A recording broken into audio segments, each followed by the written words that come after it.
pemberian tadi itu lebih istimewa, itu lebih hebat, lebih afdal daripada dunia yang Allah berikan semua kepada dia. Di dalam hadis yang lain, Nabi sallallahu alaihi wasallam bersabda, "Innallaha yu'tid dunya liman yuhib wa liman la yuhib." Jangan tertipu dengan dunia yang Allah berikan kepada kita, jangan tertipu. Kenapa? Karena Allah Subhanahu wa taala itu memberikan kemewahan dunia kepada orang yang Allah cintai dan juga kepada orang yang tidak Allah cintai. Jangan anggap sekali-kali kemewahan yang kita dapatkan itu menunjukkan bahwa kita mulia di sisi Allah. Jangan sampai kita salah pikir, jangan sampai kita salah anggap bahwasanya kemewahan dunia, kekayaan harta itu menjadi penentu kalau kita itu mulia di sisi Allah. Oh, saya ini mulia di sisi Allah, oleh karena itu saya dikasih harta oleh Allah. Tidak, hadirin. Allah itu memberikan dunia yang jauh lebih banyak kepada orang-orang yang maksiat kepada Allah. Allah memberikan dunia jauh lebih banyak kepada orang yang tidak beriman kepada Nabi Muhammad SAW. Bukan ukuran kemuliaan. Kita punya harta yang melimpah, kita punya mobil yang mewah, kita punya pakaian yang hebat, kita punya wajah yang bagus. Itu bukan menunjukkan kemuliaan. Kalau kita bangga dengan harta yang kita miliki, Qarun jauh lebih banyak hartanya. Kalau kita bangga dengan kedudukan yang kita miliki, Fir'aun lebih jauh lebih tinggi kedudukannya.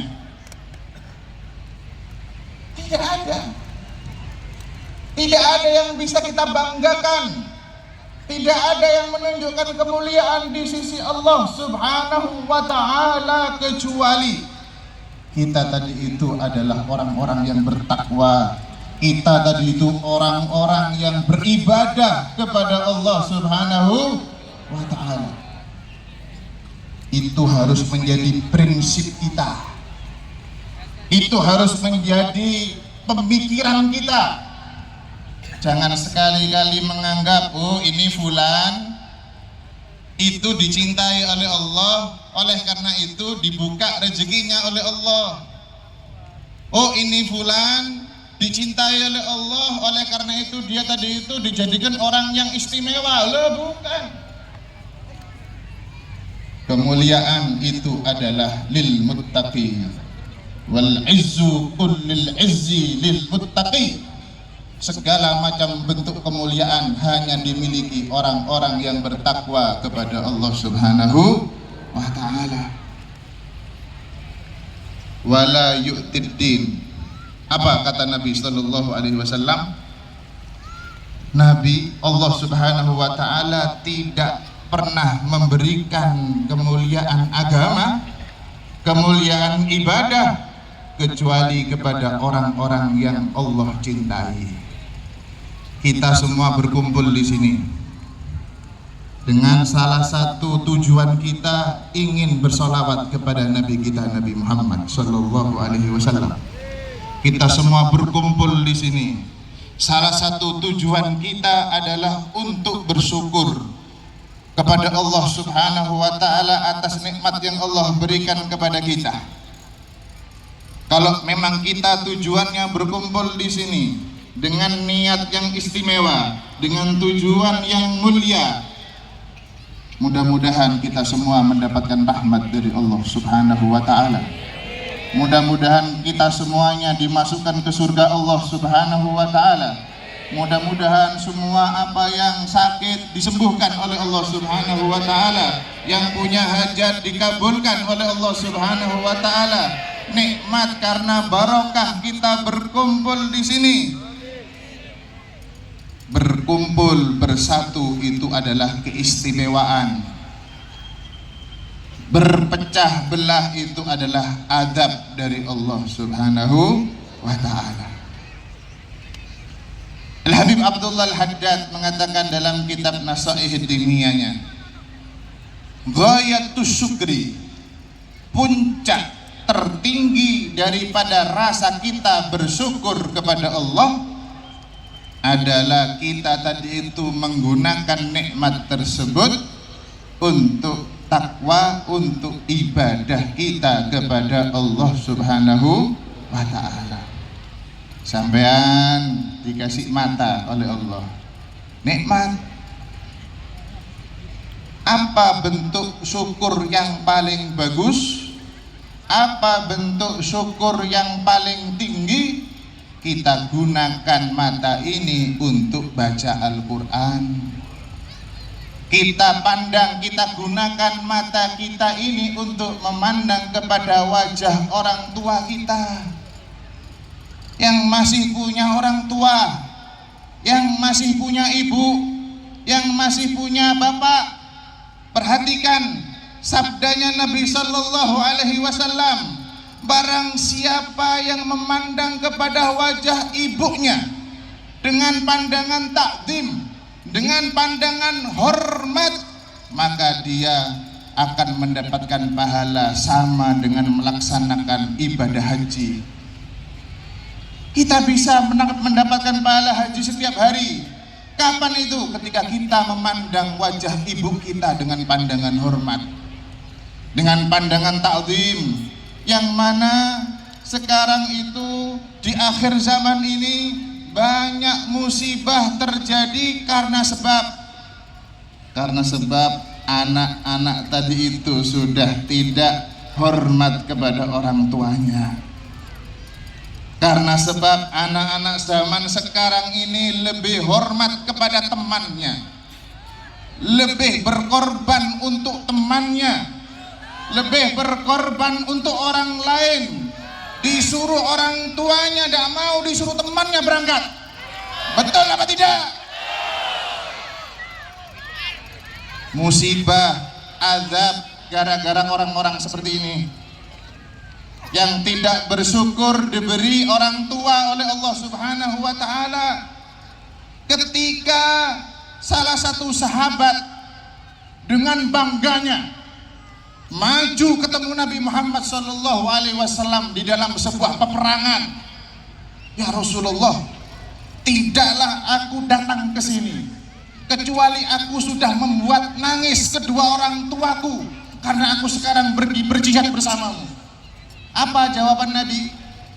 Bangganya orang tadi itu gara-gara telah membuat kedua orang tuanya nangis. Apakah Nabi mengatakan hebat? Tidak. Apa kata Nabi?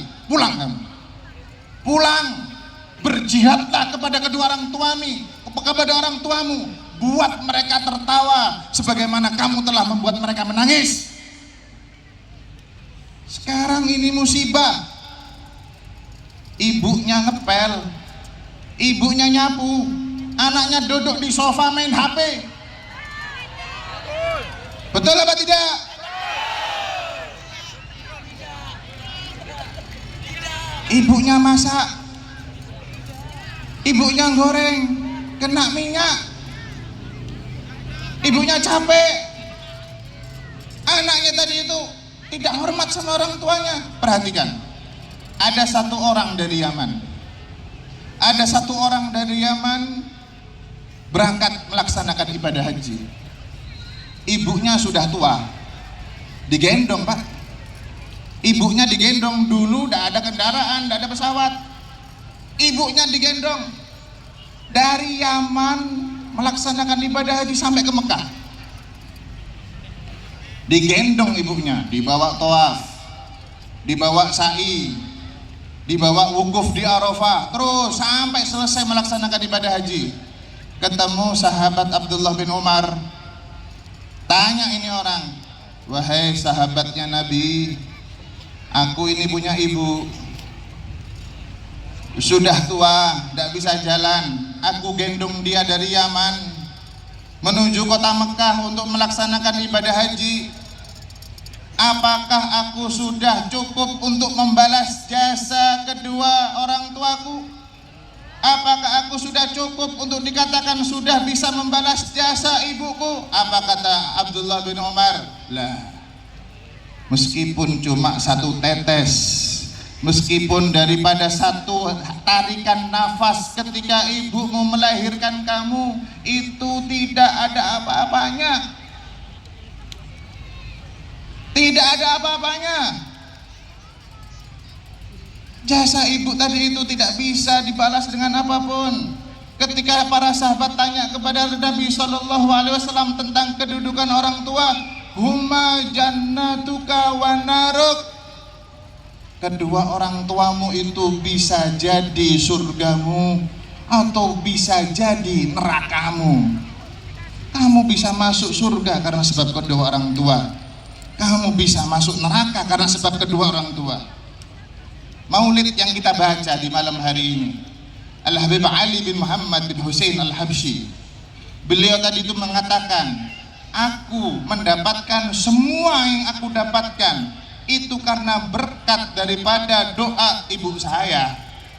Andai kata ibu saya mengajak saya pergi ke pasar, kemudian menjual saya sebagai budak, aku akan rela jika ibuku rela, kata dia.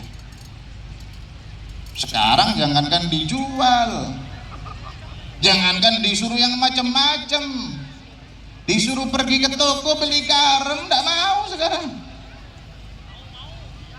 Mudah-mudahan anak-anak kita ya Rabb dijadikan anak-anak yang berbakti kepada orang tua. Mudah-mudahan orang tua kita ya Rabb dipanjangkan umurnya oleh Allah Subhanahu wa ta'ala.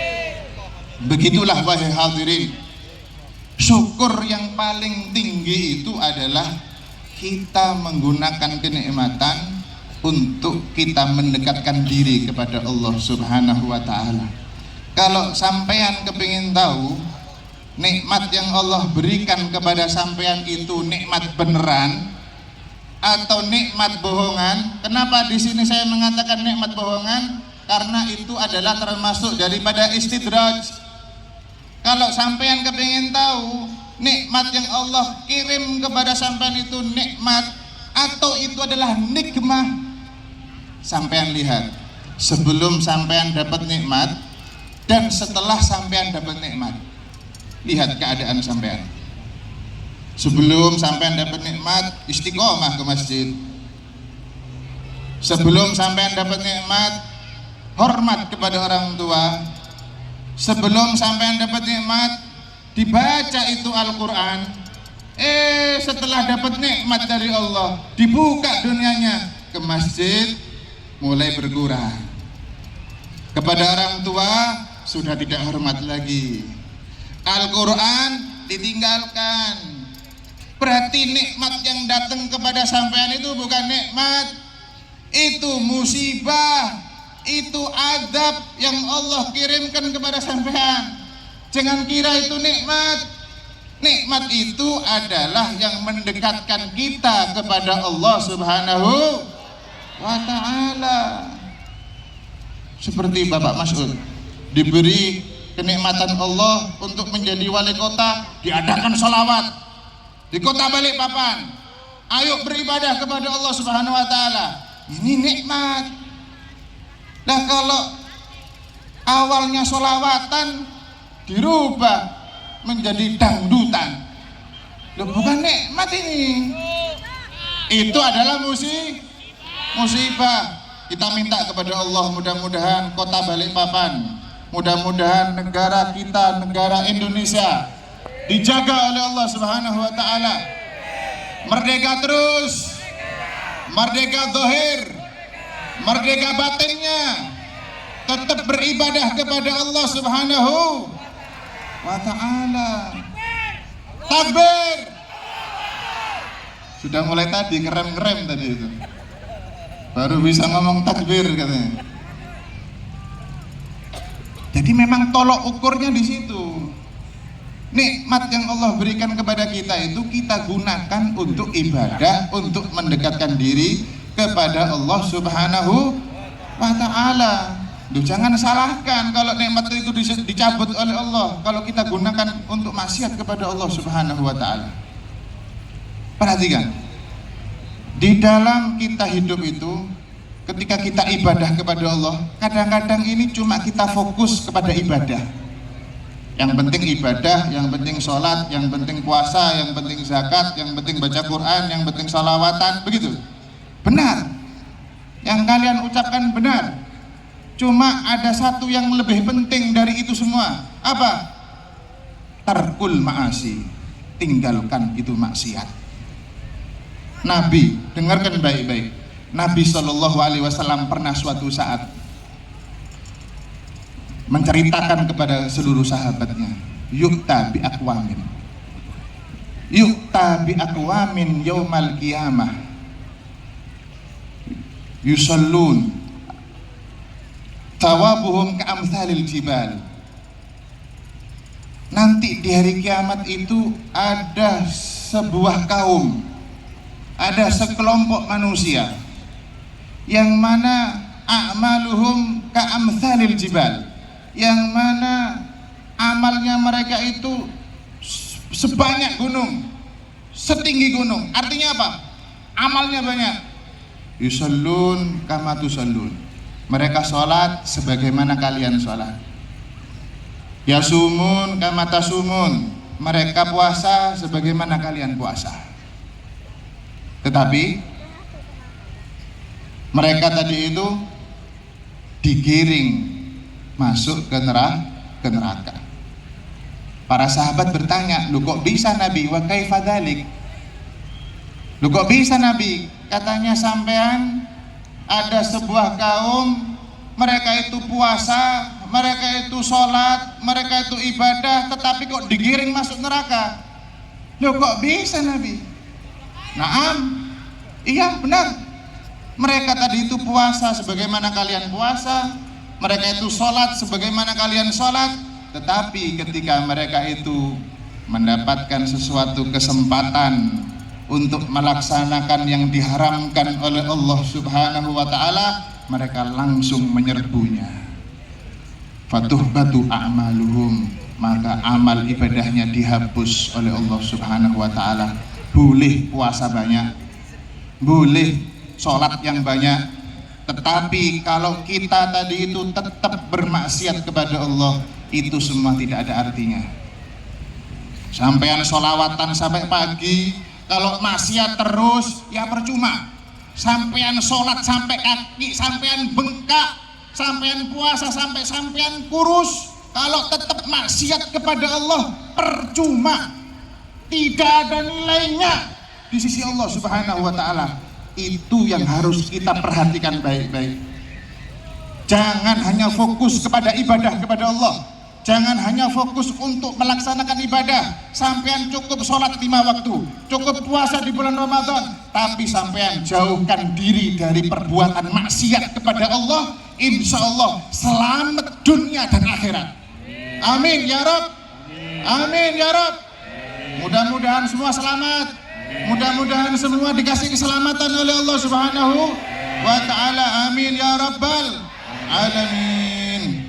Wassallallahu wasallam ala sayyidina Muhammadin wa ala alihi wa sahbihi wa sallam. Walhamdulillahi rabbil alamin. Summa assalamu alaikum warahmatullahi wabarakatuh.